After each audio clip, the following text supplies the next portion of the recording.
I'd like to welcome everybody to AI in Construction, Unleashing the Potential of Artificial Intelligence. Thank you so much for joining us today. I'm Adam Friel. I'm the editor of Onsite Magazine, and I'll be acting as the panel moderator for this 60-minute discussion. Our title sponsor for today's event is BuildDots, a leading technology firm that uses artificial intelligence and computer vision to dramatically improve efficiency in the construction industry. By collecting visual data from construction sites and processing that data with AI, BuildDots enables construction teams to make informed decisions based on accurate information, significantly improving resource efficiency, reducing costly errors, and saving time. I'd like to welcome Jessica Harala, the company's head of North American sales, to share some opening remarks. Thank you so much for the warm introduction, Adam, and thank you to everybody for joining today. I know we've got a really great group of people, and I'm excited to bring you the panel today. Again, as Adam said, I'm Jessica Harala. I'm the head of sales for North America at BuildDots. We're really honored to be a part of this interesting discussion on AI in construction. I've been in the industry for nearly 30 years. I know the challenges that construction business leaders are facing on a daily basis, and it's so encouraging to see the growing trend of embracing technology to overcome all of these challenges. One of the emerging buzzwords that's already creating huge waves in the industry is obviously artificial intelligence, which is very close to our hearts. As construction strives to reach maximum levels of efficiency and productivity, BuildDots is thrilled to be trusted by the industry to lead the way to a proactive, performance-driven approach to construction management. With AI and accurate automated progress tracking, construction businesses have complete visibility on where they stand on their project, allowing for earlier identification and resolution of everyday obstacles. It enables project teams to optimize processes and steer projects more effectively towards successful delivery. The fact that we're even gathered here today with so many of you tuned in signifies the strides we are really making in understanding how AI can transform the industry and how we can utilize its full potential. Our panel of experts, each with diverse experience in the AI space, will share insights that we hope will resonate and inspire you. A heartfelt thank you to Onsite Magazine for hosting the event, all the esteemed panelists for their expertise, and Adam, of course, for facilitating what promises to be a captivating discussion. We're really grateful to be part of a community that shares a common vision for a more innovative and performance-driven construction industry. And before I pass the virtual mic back to Adam, a quick note for those eager to delve deeper into the realm of performance-driven construction management, which I know you all are because you're here. Click the QR code showing on the screen, or visit our website tomorrow for this really insightful piece. It will grant you access to download BuildDots' latest white paper, which is unveiling the secrets to enhancing project delivery efficiency. So that wraps up my part. Over to you, Adam. Excited for the discussion. Awesome. Thank you, Jessica. We're looking forward to some great discussion. Absolutely. Today's panel session, of course, is sponsored by BuildDots. It's also sponsored by American Global Canada, one of North America's largest privately held insurance and surety brokerage firms, specializing in all aspects of construction risk management, supporting contractors, owners, and developers throughout the entire scope of their projects. The reality is we'd like to thank today's sponsors and encourage you to check them out, because without their support, we would not be able to put this exploration of technology and its impact on our industry together and share knowledge like this. So before we get started with our panel, a little bit of housekeeping. It's just standard practice for any of the webinars here. The audience, that's yourselves, you'll be in listen-only mode. You'll be able to choose between either seeing a full screen of whoever's speaking or a panel view where you can see all of our panelists at the same time. Select the style you prefer by using the Zoom webinar controls on the top of your window today. Today's program, we're aiming for a 45-minute panel discussion followed by about 10 minutes for audience questions. And if you have questions, you can type those in at any time using the questions tab at the bottom of your screen. We'll be keeping an eye on on any questions during the session, and we'll try to answer as many as we can or as time permits. Depending on the questions, sometimes I slide those in and surprise the panelists as well along the way.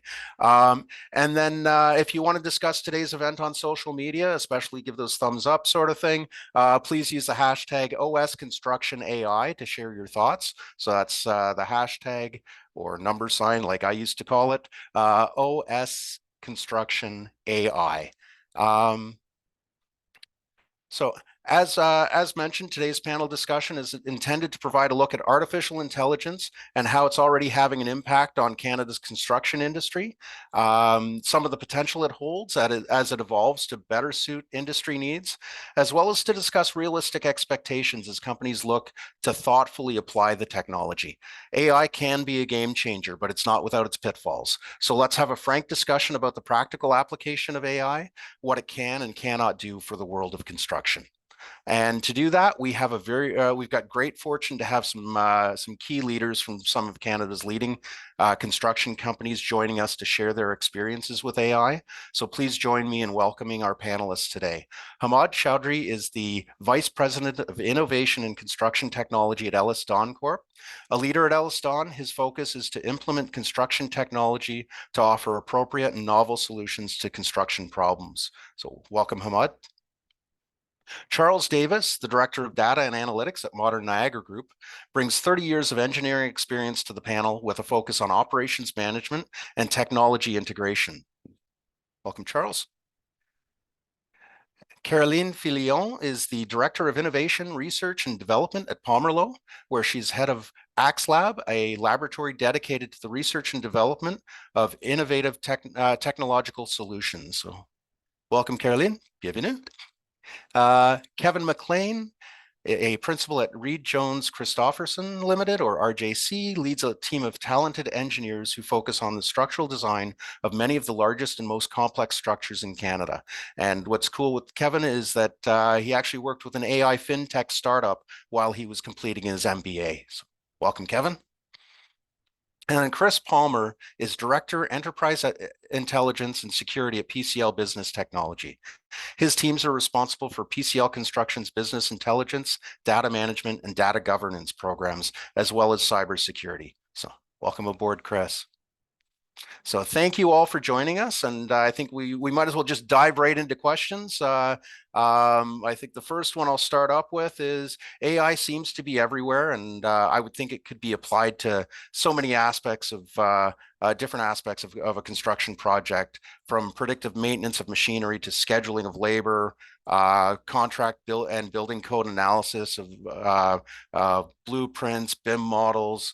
What are some of the key applications where AI stands to have the greatest impact on construction in Canada as you see it? And I think for this, I'll start with Hamad, and then we'll go to Charles and Caroline. Yeah, absolutely. Thank you, Adam. So AI is the soup du jour, as you've kind of mentioned.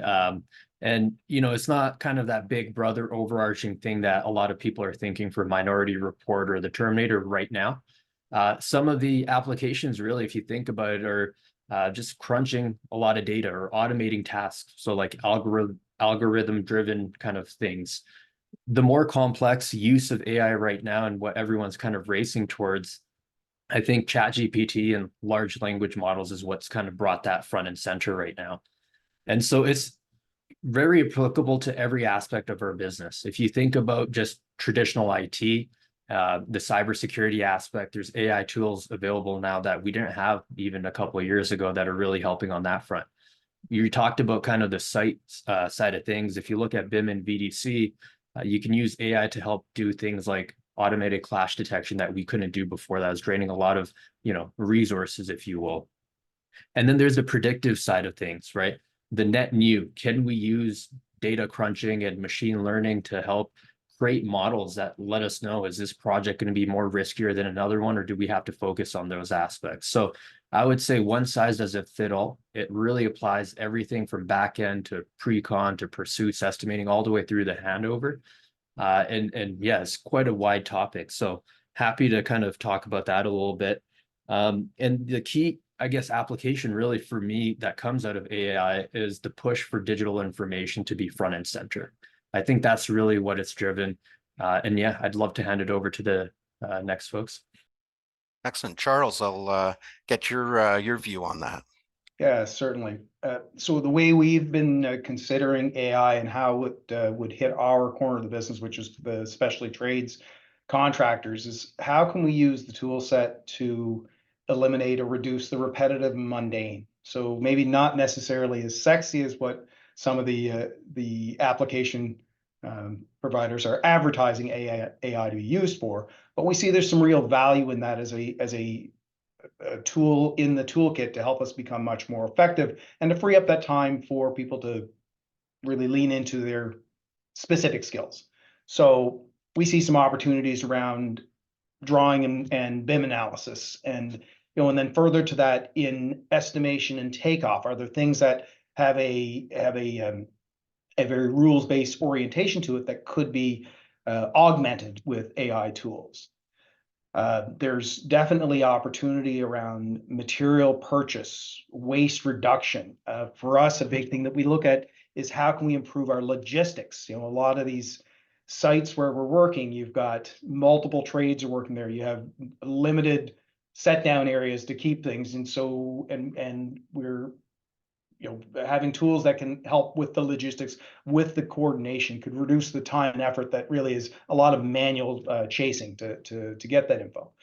And then finally, the other thing that where we see an opportunity is around things, again, when you talk about repetitive, mundane, time capture, productivity measurement, those types of elements that are essential to our business, but pull information from highly skilled persons, but require really very little skill to actually get this information into a system.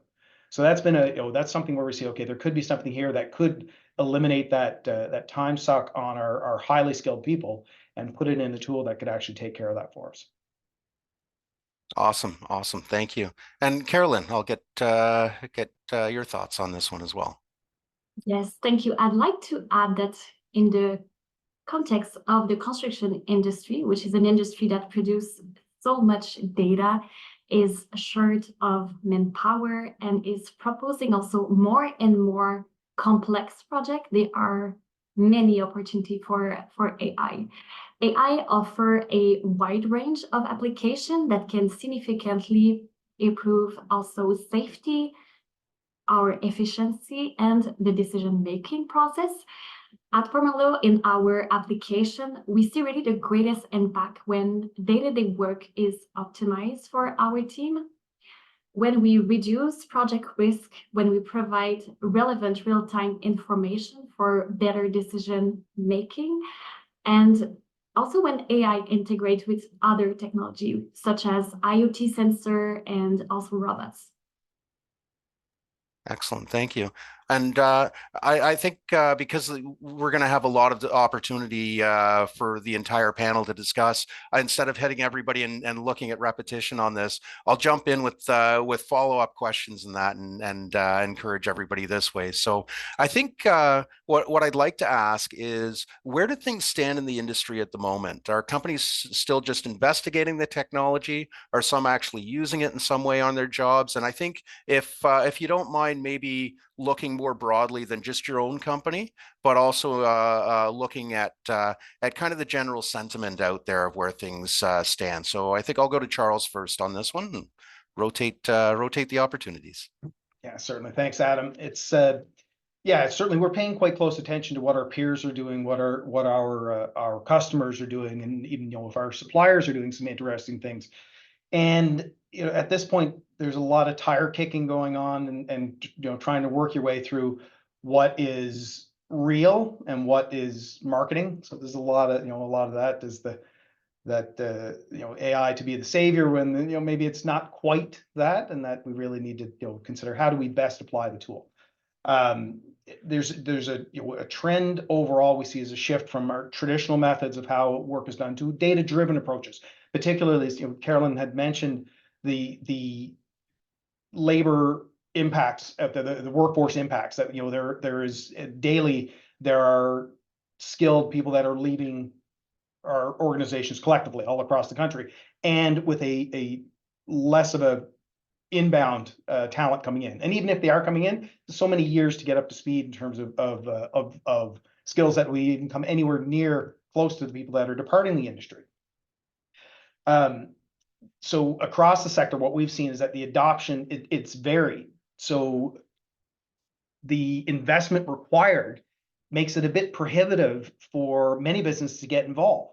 And the construction industry in particular is, can be a bit fragmented, especially if you look on the specialty trades, where the resources may not necessarily be available to make the appropriate investments in the tool sets. If you consider that right up until yesterday, if you wanted to leverage a tool such as Microsoft Copilot, you had to be willing to put in over $100,000 US to commit to actually using that tool, which kind of take a lot of people off the options there. From our perspective, we have been over the last few years. I've been with Modern for 7 years now. We've been making a considerable investment in digitization, and not only in our technology, but in the people as well, to build up the skills that we need to put us in a position to start taking advantage of the tools. And we're now, in partnering with our various service providers, are better positioned to leverage what the partner companies are available to bring forward, technology companies can bring forward to participate in leveraging AI within the construction space. Excellent, thank you. And I guess it's kind of interesting to see just how much technology is coming into the construction world, and how that's going to influence keeping some of these people as well, right? Like that's also that's a discussion for another webinar, but I've got it on my list. We'll hit it at some point, right? So I'll turn to Carolyn for her. I guess what she's seeing on job sites, whether hers elsewhere, discussion kind of in the construction sector on how much this is being used. Yeah, what we are seeing, as Charles mentioned, is really different level of adoption from one company to the other right now in the industry. Because in the past, AI was difficult really to integrate when data was unstructured. Also, data protection constraint made many companies really hesitant to adopt the technology. Today, we do understand cyber security risk. We do understand also the limitation of AI, and we understand the value of protecting our data. And thanks to the evolution of AI, I'll say that today, unstructured data is no longer as much of an issue as it once was. Of course, the more structured, organized data that you have, the easier the technology will be integrated in your practice. But today, the benefits are clear for all of us. So more and more companies are willing to invest in the implementation of AI. For us, our first step was investment a couple of years ago in research, really to target the best opportunity for AI. Now the technology has evolved and our team has matured. So we are developing in-house solution. We are partnering also with external company to implement AI solution in our practice. But we are seeing also in the market that the construction sector is really growing rapidly, and the different tools that are available are really growing rapidly also. So big player, just to name a few, like Autodesk and Boston Dynamics, are really investing a lot in AI for the construction sector. So this will really help our industry and the different players who want to start using AI. Excellent, excellent. Thank you. And Kevin, I'll turn to you for perspective from the engineering side. Yeah, it's an interesting time. I think, our firm's R&D group over the past, several years has invested in technology. We do create bespoke software and workflows and process optimization within the organization. And then there is a bit of a tension with engaging with an external vendor that's looking to provide AI-powered solutions. So I think there's a couple different levels I wanted to address. I think, a lot of us in the engineering space are using AI at a very crude level, and that would be for something like debugging that code, debugging models. So there are opportunities there that's kind of low-hanging fruit, and that doesn't require external vendors. So we've seen that improve the productivity on our R&D group. But largely with external vendors, we're under a couple NDAs right now to work through some pilot programs. the sort of focus in the industry as far as engineering and professional services firms goes seems to be rooted around the optimization side of things, which is an interesting challenge because basically the access to data and the management of constraints is sort of the biggest challenge that we see in a sort of generational approach. What is it that you're optimizing? Are you optimizing structural materials, cost, pro forma, and where you're and how you get that data and train an algorithm is a bit of a challenge.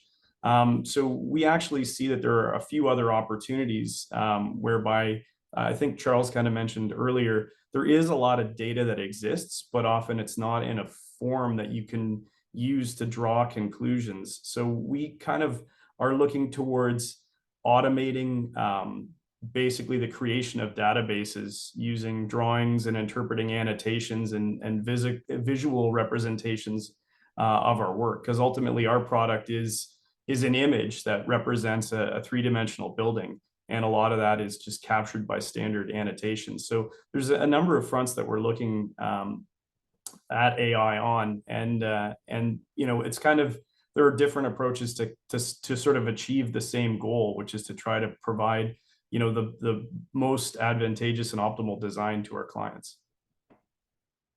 Awesome, thank you. And I think when we were discussing topics for a webinar of this sort, and it was very much about the reality of there's so much data right now. How do you get through it? And I know last year we looked at cameras in construction, and I see AI in construction as a bit of a next step of, now that you've got this information, what do you do with it? So it's good to hear that it's being used in that regard. So one of the questions that I had is, what can AI bring to construction project development and management?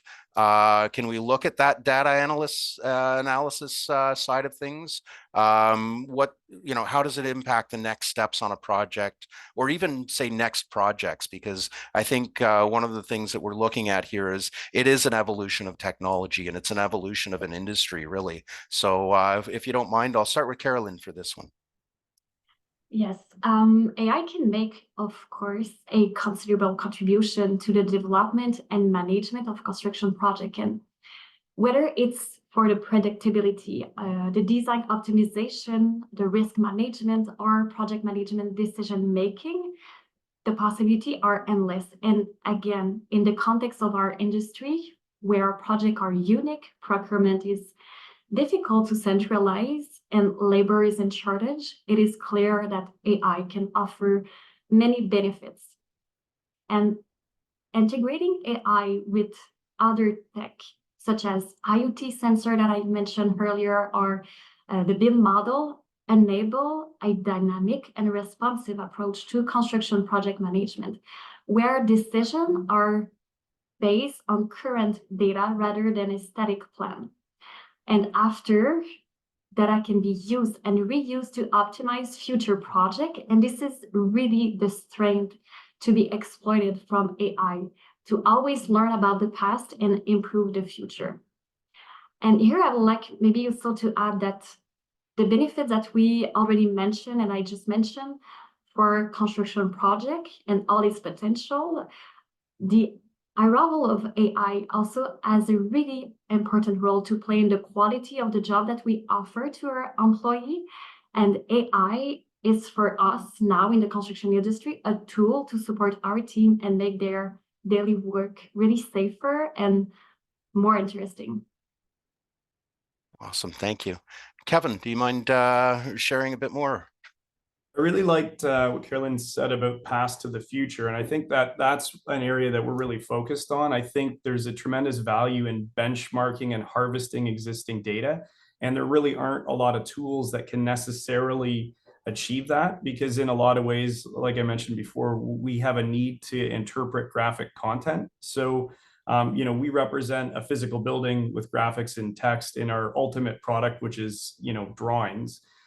In the BIM world, even our Revit models, which is what we tend to work in, have limited metadata in them. So from from a structural engineering perspective, the engineer doesn't draw every piece of rebar on the drawing. They don't detail every connection on the drawings. A lot of that's indicative. And there's an opportunity to translate that sort of common expectation about what those annotations mean into something that's a bit more tangible. And I think that there's a lot of value in understanding what peer buildings look like. The bulk of what I do in my practice is bespoke. Like every one of our projects is unique at sort of a macro level, but there's all these repetitive things that you could draw conclusions off of or on from peer buildings, and basically creating usable data that helps us understand where there are opportunities to improve our design is very useful. And I think, again, the challenge with this is sort of like a generational type approach seems to us to be a bit better suited for iterating when you don't really know what the solution looks like. But generally speaking, we kind of know what a really good building is, and it's just refining that. So, we kind of think there's actually a little bit more value in the ability to refine a design by basically interpreting large pools of data and establishing trends. So I think that's one area that we're looking to sort of focus on, a particular type of analysis. I think in terms of minimizing risk, there's opportunities for AI-powered quality control. And again, that's very much like we have this pool of data.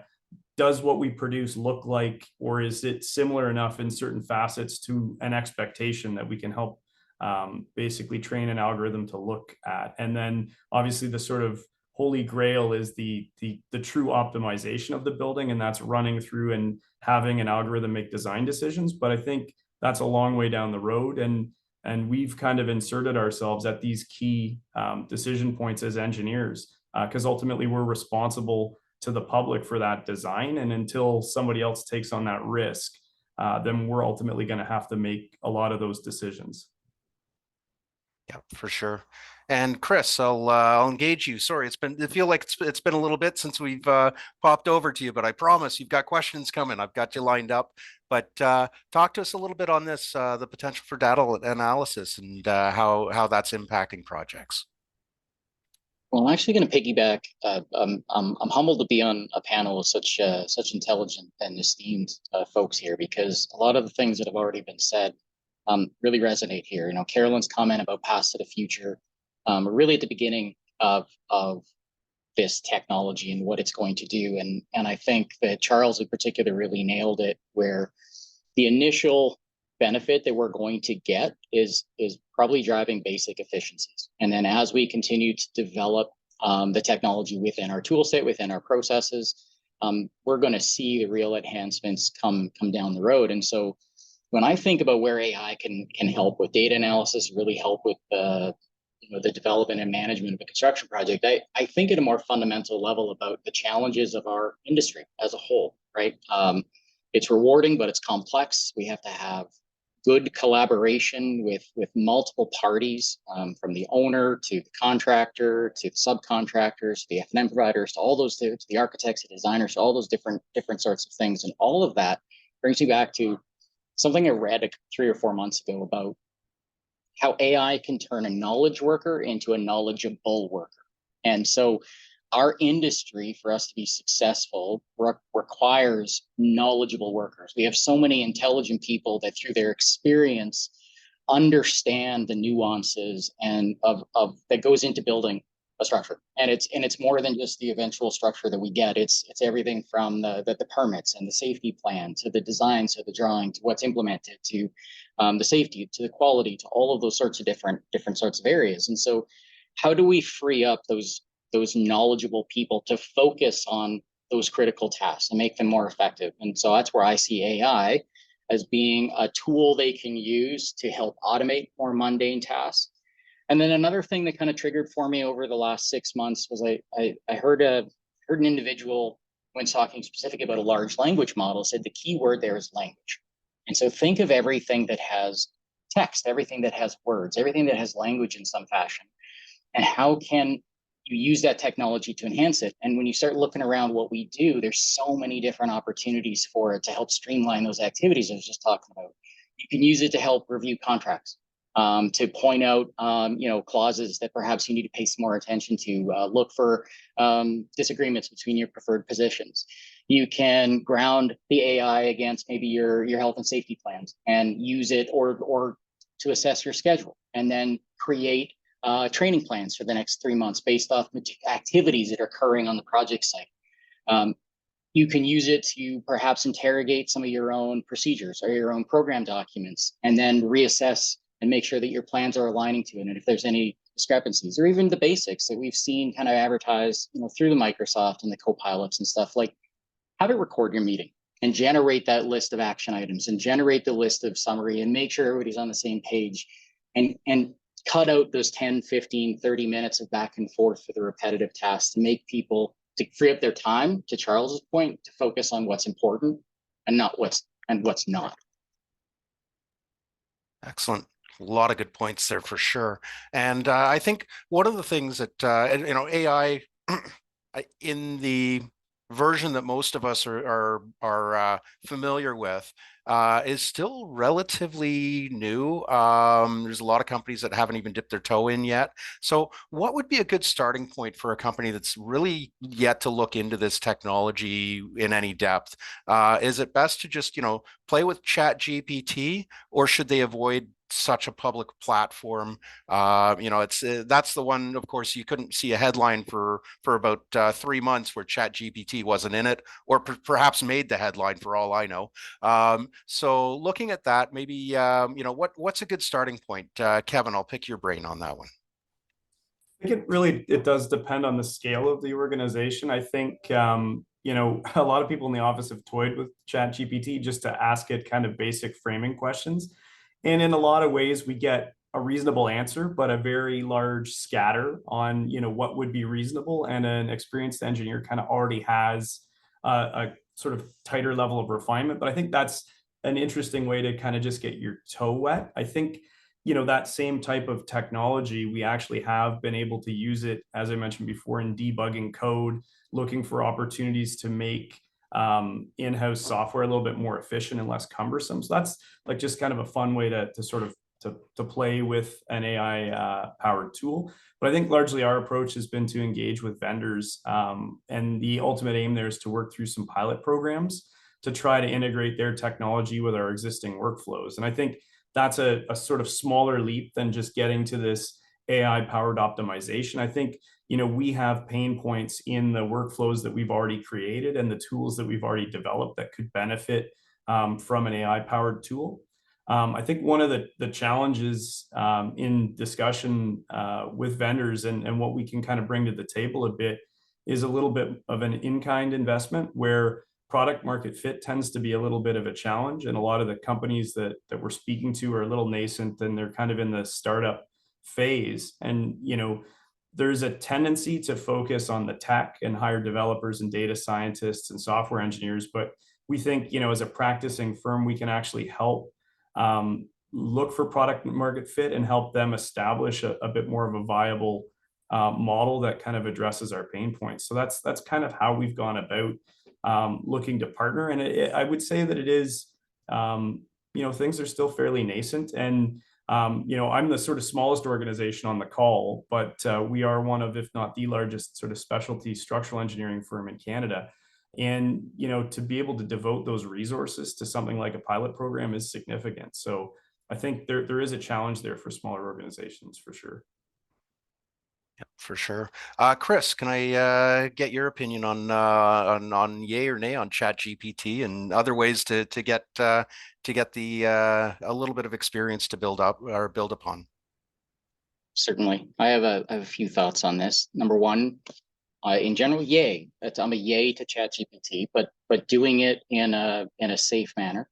And putting on my security hat, there are guidelines that people should follow.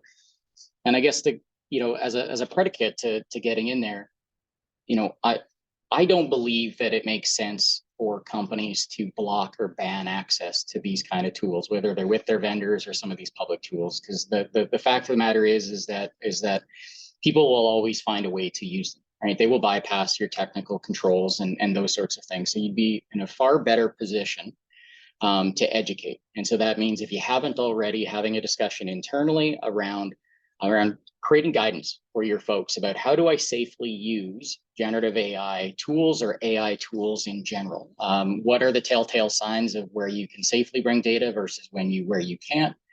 And make sure people understand and have examples of what is an example of acceptable use and what is an example of unacceptable use. Because then you are arming them to use it safely and to use it without putting your organization or your data or your clients and your interactions at risk. The second thing is that the technology itself is different than traditional technologies. You know, what generative AI has done is commoditized, 3 to 4 decades worth of machine learning. And so the fact that we had, my father going on to ChatGPT and creating a country song based off some random words about hiking speaks to the barrier of entry has become so much lower.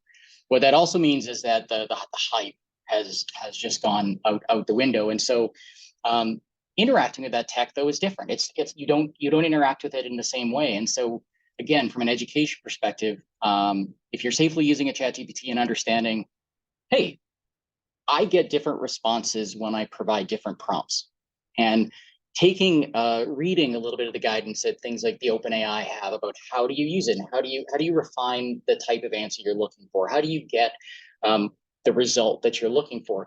Those are things that people have to learn to become proficient with it. And so a good place to start with that, again, when doing it safely, when you're doing it securely, that's a ChatGPT. If you're an organization like PCL that also does development, there's a ton of vendors out there, whether it's with large language models or open source models that provide opportunities for you to learn some of those development skills and get engaged and connect to those models and begin learning again. How do you have to change the way you develop or approach and architect your own applications to take advantage of this tech? And so I'm sure we'll probably talk more about security or data security kind of as we go along, but that's definitely where I land on this part. Awesome, thank you. And Ahmad, I'll ask similar question. We'll start off with the thumbs up, thumbs down on ChatGPT, because that's the quick lob ball, and then you can dive into a more in-depth answer for sure. No, absolutely. And Chris, I'm going to have to take a little bit of an opposing view here for organizations with ChatGPT. I think personally, it's a phenomenal tool for practical applications and creative things like Chris mentioned. From the scare side of a business, whether you're a small kind of specialty contractor, a large design firm, or anything in between, we all probably heard about the Samsung story. So to Chris's point, you need to educate, but I think blocking access potentially and providing a different tool, if you have the resources, to Charles' point of Copilot, that is a good venue so you don't expose yourself to unnecessary risk. I think, our business is risk, so there's a little bit of that. But again, personally, I think everyone should be, deep into ChatGPT, huge value, and it really opens your mind on to, again, Chris's point, prompt engineering and how can you actually interact with these models.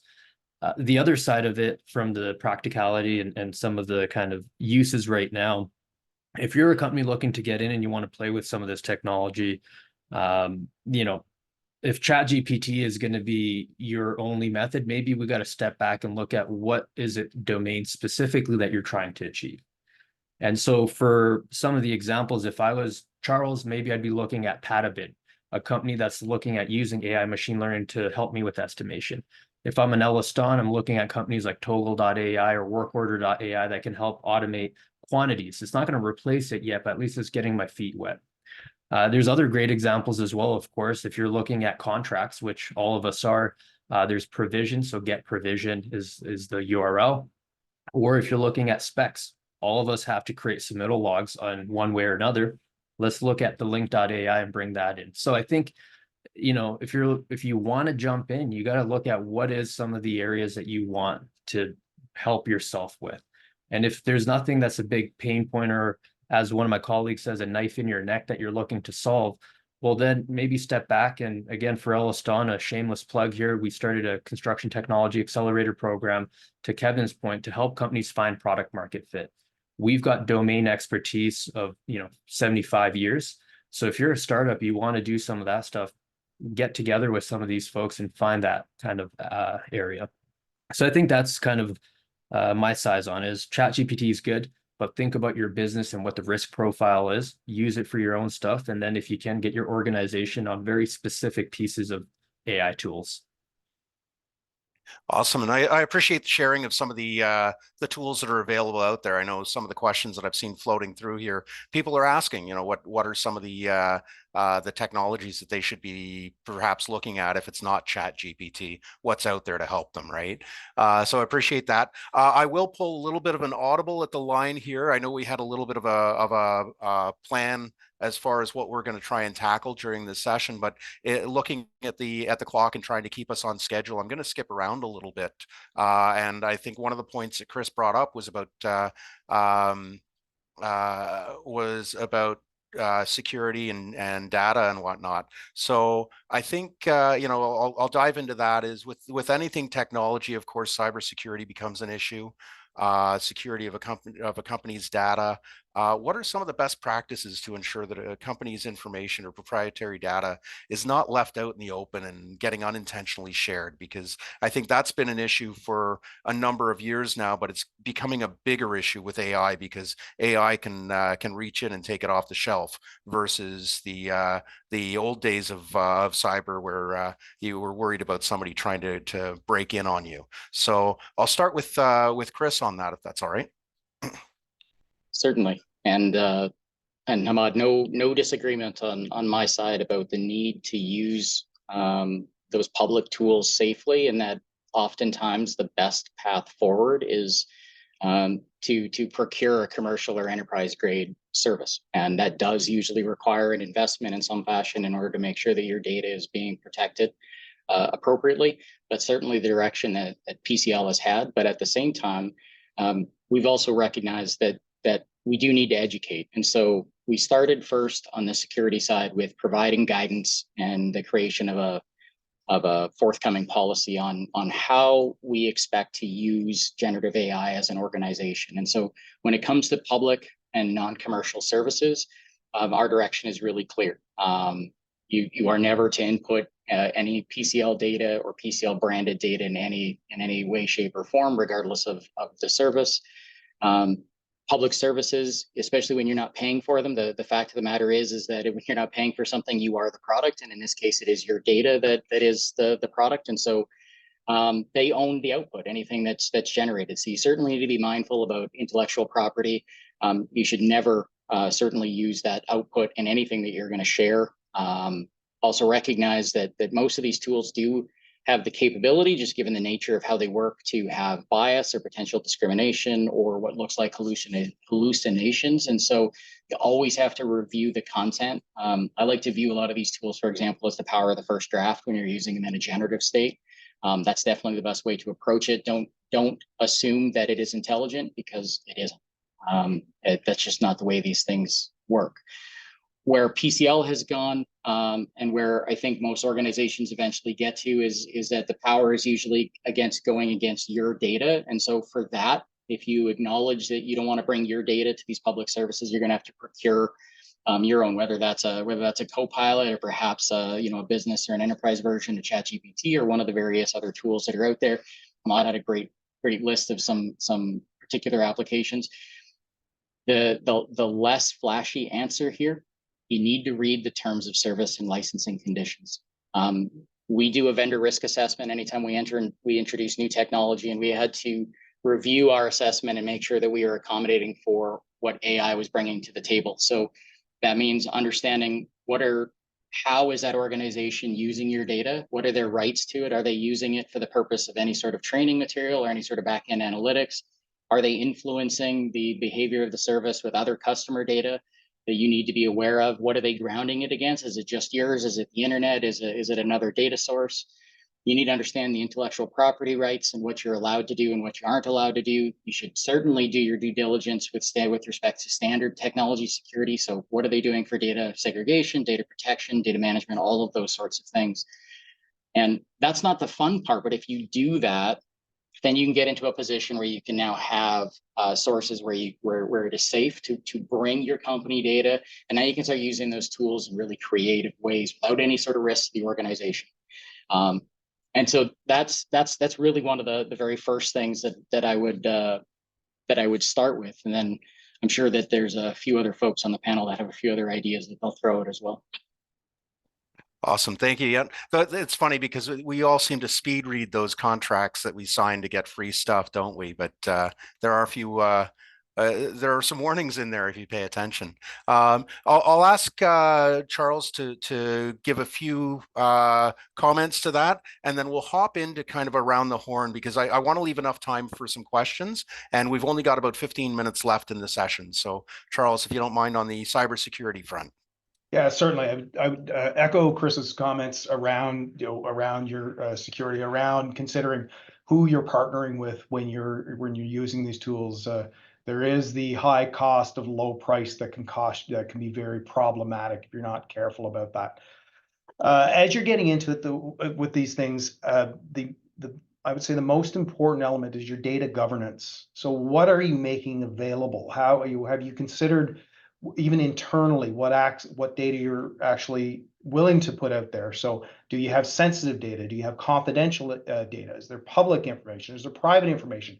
So going through that exercise within your own organization puts enough parameters around it to allow you to open up things for your business to use, and then decide what you'd be willing to have out there publicly facing. And that's something that we've been working on now, is in our digitization journey, you come from having very little digital data, tons of data that is I would describe as dark data. So you immediately start bringing this into your digital format, and now you've got data that has no fences around it whatsoever. It all kind of gets lumped into the same place. So taking some time to actually decide who's going to have access to what information. Then further to that, you've got to have good methods and tool sets around prioritizing your data security, access controls, secure authentication, encryption. If you're not encrypting your data like that, these are table stakes that you really have to put in there, particularly since these services are all cloud-based services. So now you've got stuff that is transiting out there. You want to make sure that you've got your protections in place to safeguard the very, very valuable asset that you've spent many years gathering. In order to ensure that these things are in place, you need to do regular security audits. So and compliance with data protection laws, data protection practices are essential. Depending on your client base, you may have data residency requirements that you have to consider. So you can't just kind of jump out there and use a company that's using even AWS unless you've been say, okay, we cannot allow this information to leave the country. So if you're dealing with any federal government contracts, defense contracts, they're generally quite strident about ensuring they know where the data sits. And then, of course, finally, to bring all this together, you need to educate your workforce, educate your employees on your data security best practices. And this stuff is often not terribly sexy, but it is kind of the entry fee to getting in to use these tool sets to ensure that people understand the implications, understand the risks associated with what you're putting out there, and understanding why we've got these constraints on there, and that we want to make sure that people are adhering to those practices. And it's not being put in place to put sand in the gears, but it's being put in place to protect our organizations, protect our employees, so we don't create huge problems. Awesome, thank you. And just looking, we're right into where I was hoping to start the Q&A, but I'd like to go around the horn, maybe 60 seconds each, to get a bit of advice, either one nugget of knowledge or truth about AI that you would like or think is beneficial to the industry, or just maybe some analysis of where you're going with it. So I'll start with Carolyn. As a final advice, I think that I'll say that for AI, of course, we're seeing a lot of different opportunity for the construction industry, and AI has a really big role to play on the future of our industry. We just talked about data protection and cybersecurity. We really need to put the emphasis there, and knowing the limitation of the different technology is really a must. And we need to put the human competencies at contribution. And finally, AI is definitely a game changer, but you'll get more impact if you link AI also with other technologies such as robotic and IoT sensor and BIM model. So if I try to summarize my advice in 60 seconds, I think it will be it. Awesome. Thank you. Yeah, it's a lot to cover in one. Hamad, let's I'll pitch the mic your way. Yeah, for sure. So yeah, Carolyn nailed it. So I guess I'll just add on to that. I love Winston Churchill. So he said, we shape our buildings, thereafter they shape us. So I think it's apt to consider the modern twist given AI in our digital age. We create our data and thereafter it shapes us. So the linchpin to all of these technologies, whether it's construction or anything else, is data. And that's what AI is kind of unlocking. Awesome. Thank you. And Charles, I'll get you to chime in. Yeah, so we see AI is becoming integral in Canadian construction. We see that there's an opportunity for the tool sets to enhance efficiency, enhance sustainability in the work that we're doing, to augment the workforce, to help us get free up people for their highest and best use. These tools are developing quite rapidly, and the future will see more of these integrated AI applications as you get this these mashups of these various technologies in ways we've never considered before. That will start empowering applications like they've never really had the opportunity. But the success lies in balancing the technology with human insight, with continuous learning, and considering it as a tool. Even if you consider Microsoft has labeled their tool Copilot, but really a more appropriate label would be Coach. So it's that this is something that works with you. It's something that that provides the advice, but still leaves the decision to the user to say, you need to own this. Say, we can tell you what we think you could do, consider it, but ultimately you need to make the decision and own the decision. Awesome.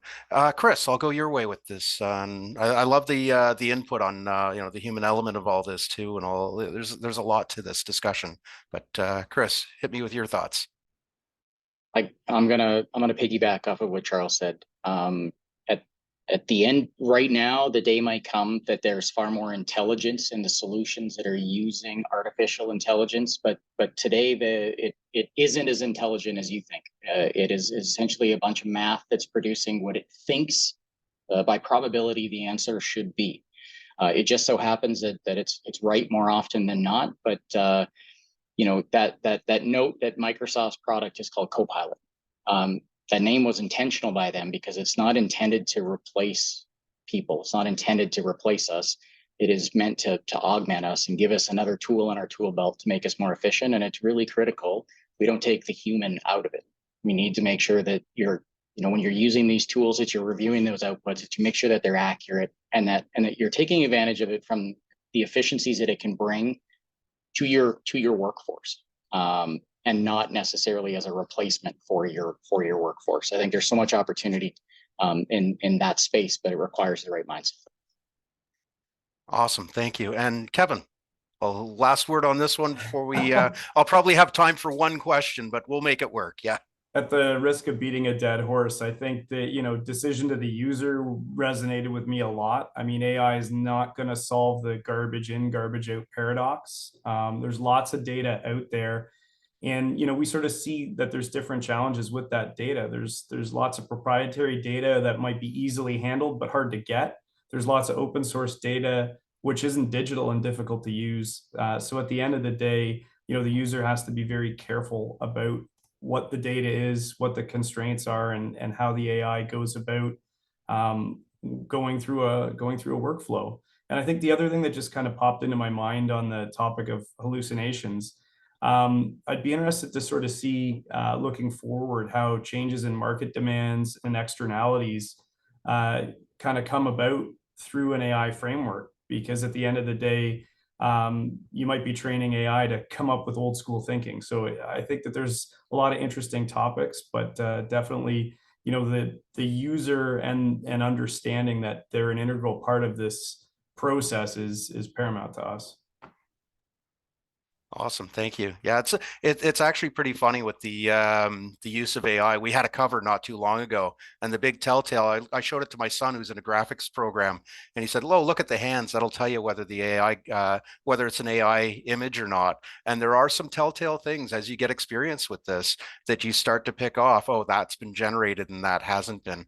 But as you said, it's kind of tip of the iceberg when it comes to directions on this. And I think we could probably talk for another 6 7 hours, and then we just put the AI on and let it carry on the conversation even further. But for now, I'd like to throw one question out there. One that stood out to me because it's a very practical one is on the labor front. And somebody had asked, so Angelo had asked, how can building trades leverage AI to address the labor shortage on the actual job sites? I know it's a direction we didn't really go in the discussion here, but it is an aspect of all of our jobs. Labor's money, and efficiencies help, and finding people to do the labor is getting more difficult. Where does AI stand in that? Anybody want to throw a hand up and take a shot at this one? I'll, Charles, yeah, did I see your hand? Yeah. this is very important to us. You know, as a especially trades contractor, the labor issue is something that we've been, you know, discussing for many years now. And how do we address this going forward? How do we extend out the skill set that we have in our tenured, experienced forepersons that are leading our business, that are the ones that really make or break our organization? How do we reduce the amount of time that they spend doing activities simply because they're the source of that information?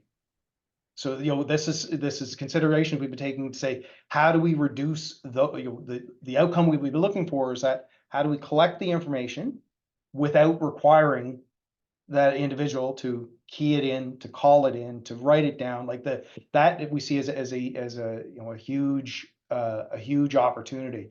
You know, even, you know, considering you know, the activities around minimizing the waste in the processes that allow the forepersons to focus on ensuring that the work is moving ahead, ensuring that their crews are operating in a safe and effective manner, ensuring that they have the materials when and where they need it.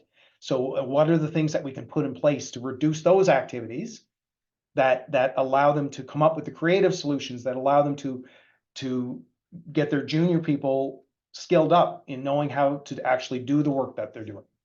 So that's you know, that's what we're giving consideration to, and working with our with people in our organization to help say, okay, where are we wasting our you know, our entirely or very expensive talent on these types of activities?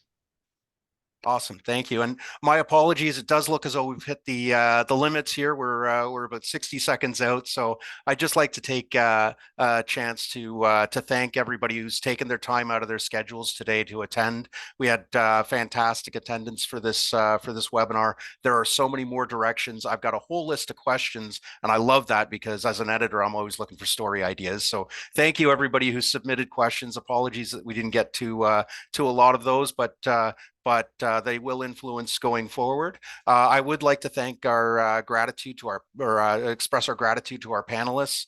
Hamad Chowdhury of Ellis Don, Charles Davis from Modern Niagara Group, Caroline Filion of Pomerleau, Kevin McLean of RJC Engineering, Chris Palmer of PCL Business Technology.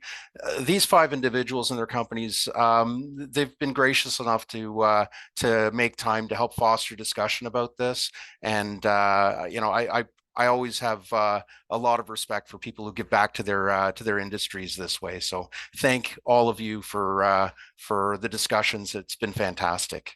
And I would also like to thank our sponsors today, BuildDots and American Global Canada, for making this webinar possible. We appreciate the support of these 2 leading companies and encourage those of you in attendance to hit their websites to see how they support Canada's construction industry. I encourage you to scan the QR code on your screen for more information about performance-driven construction management and to access BuildDot's latest white paper unveiling the secrets to enhancing project delivery efficiency. If you tuned in late to today's session, great news, it's been recorded. We're going to send a link out to all of you normally it's within about 24 hours or so, and we will likely have this posted on YouTube as well down the road, so you can share that with colleagues. I hope all of you took some great information from today's webinar. I know I did, and again, thank you to everybody who's participated. Once again, I'm Adam Friel, editor of OnSite Magazine. It's been my pleasure to help guide this discussion. Have a safe and productive rest of your day.